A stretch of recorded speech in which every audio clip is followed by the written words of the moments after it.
English आखिर है क्या? आइए इस वीडियो के माध्यम से हम सब जानते हैं कि इंग्लिश क्या है।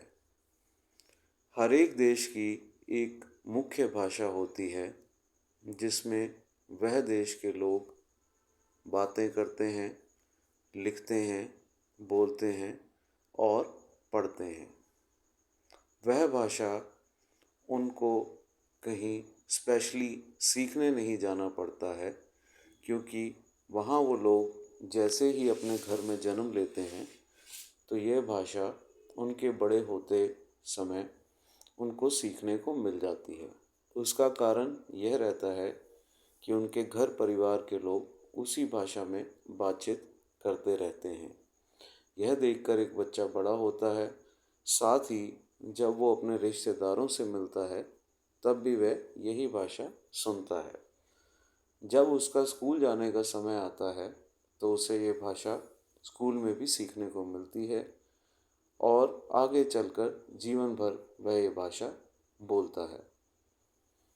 इंग्लिश एक प्रमुख भाषा है जिसका उपयोग बहुत सारे देश करते हैं, इसीलिए इसे काफ़ी प्राथमिकता दी जाती है।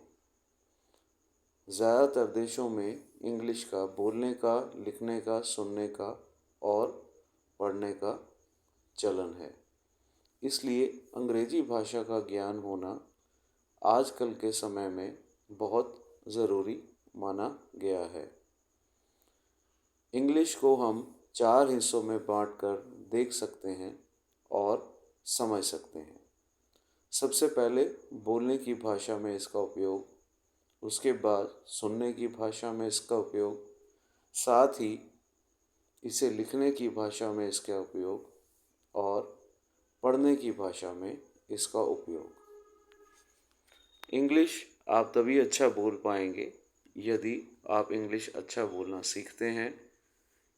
अगर आपके देश की मुख्य भाषा इंग्लिश नहीं है, इंग्लिश सीखने के लिए आपको इंग्लिश में पढ़ाई करनी अनिवार्य होती है। साथ ही आपको उसकी बोलने की, लिखने की और सुनने की प्रैक्टिस करते रहना पड़ता है, जिससे आपकी इंग्लिश बेहतर हो सके। जितना आज अच्छा लिखेंगे, पढ़ेंगे, सुनेंगे, उतनी ही अच्छी इंग्लिश आप बोल पाएंगे। अब ये जान लेते हैं कि इंग्लिश भाषा का उपयोग किन किन महत्वपूर्ण जगहों पर होता है, जिसलिए इसका सीखना बेहद ज़रूरी हो जाता है। जब भी आप एक एलिमेंट्री एजुकेशन के बाद हायर एजुकेशन की ओर कदम रखते हैं तो आप देखते हैं कि आपकी किताबें अंग्रेज़ी भाषा में आपको मिलने लगती हैं। यदि आपको ज़्यादा पढ़ लिख कर आगे बढ़ना है जीवन में तो आपको अंग्रेज़ी में पढ़ना आना चाहिए। इसी तरह से जितने भी किसी भी जगह पर नौकरी के आवेदन होते हैं, साथ ही टेस्ट होते हैं, उनके लिए इंग्लिश भाषा बेहद ज़रूरी हो जाती है। इंग्लिश में जो अच्छा रहता है उनका आप अक्सर देखेंगे कि कॉन्फिडेंस लेवल भी बहुत ऊपर होता है, साथ ही उनके सिलेक्शन के चांसेस भी बेहद ज़्यादा होते हैं। इंग्लिश सीखने के लिए आप सबसे पहले इंग्लिश पढ़ना सीखें।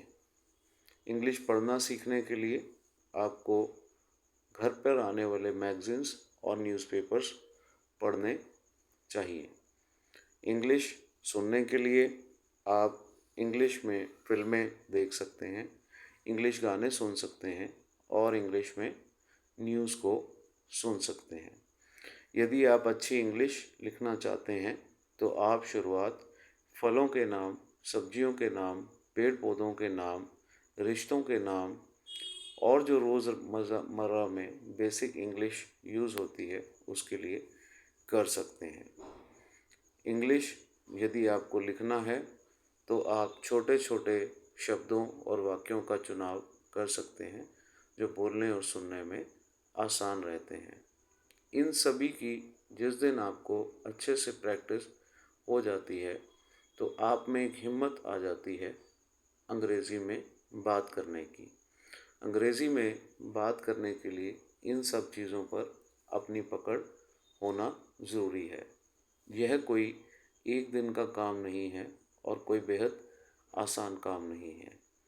इंग्लिश हमें हमेशा सीखते रहना चाहिए, क्योंकि यह हमारी मुख्य भाषा बचपन से नहीं होती है। इंग्लिश जितना आप प्रैक्टिस करेंगे, उतना ही आपकी English day by day improve होती चली जाएगी।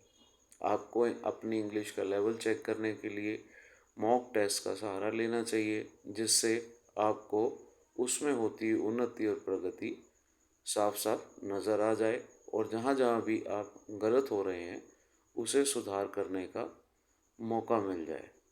जिस दिन आप अंग्रेज़ी में सोचना शुरू कर देते हैं तो समझ लीजिए आपकी इंग्लिश अच्छी होने वाली है। और यदि इंग्लिश बोलते टाइम आपका कॉन्फिडेंस बढ़ जाता है, आपके बॉडी लैंग्वेज के जेस्चर सुधर जाते हैं, तो आप समझ लीजिए आपकी इंग्लिश एक बेहतरी की तरफ चल रही है। इंग्लिश आपको ना केवल कॉन्फिडेंस देती है, बल्कि अपने साथियों के बीच में आपको बड़ा दिखाती है। अक्सर क्योंकि जहाँ अंग्रेज़ी नहीं मानी जाती है, वहाँ अंग्रेज़ी बोलने वालों को कहीं ना कहीं लोग अपने आप से सुपीरियर समझने लगते हैं। उनकी विषयों पर पकड़ अच्छी हो जाती है, क्योंकि इंटरनेट हो या कोई भी जगह हो, वहाँ पर आपको इंग्लिश का कंटेंट सबसे ज़्यादा देखने को मिल जाता है। तो आज ही शुरुआत करिए, अंग्रेज़ी की इम्पोर्टेंस समझिए और पढ़ना लिखना बोलना अंग्रेज़ी में शुरू कीजिए।